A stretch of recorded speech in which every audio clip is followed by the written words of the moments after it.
If you're reading this, it's already too late. Story by user U Vishwesh Shadi.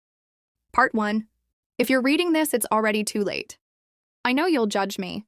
Call me a coward for what I've done when you find my lifeless body, lying in a pool of blood. But soon you'll understand. My body won't give you the answers you seek.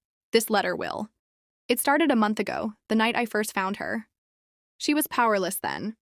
Just a figment of my imagination. A character for my novella. Before I tell you more, I have to warn you, don't let curiosity get the better of you. You shouldn't want to know her. I named her Mara.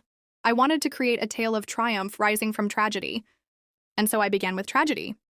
She grew up in a small, nameless village. Her life ordinary and uneventful until that day.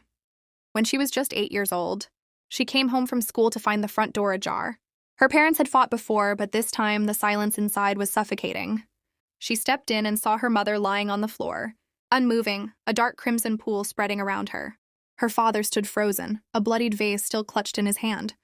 For a moment, time stopped. There was no sound, just the faint ringing in Mara's ears as she stared in disbelief. Then the silence broke, shattered by her scream. I know how it sounded because I heard it. That night.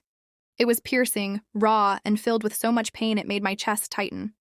I thought I was imagining it. A writer too caught up in his own story, I told myself, and I continued to write. Her father had called it an accident. He forced Mara to lie, and when she refused, he beat her. I wrote about her sobs, the way her small body shook under his blows. That night I heard her cry, soft, muffled sobs that came from nowhere and everywhere. It wouldn't stop. By the second sleepless night, I wanted to quit. The story was taking a toll on me, but I couldn't. Something kept pulling me back. Like I wasn't in control anymore, so I kept writing. Like the story? Like, comment and share it for the next part.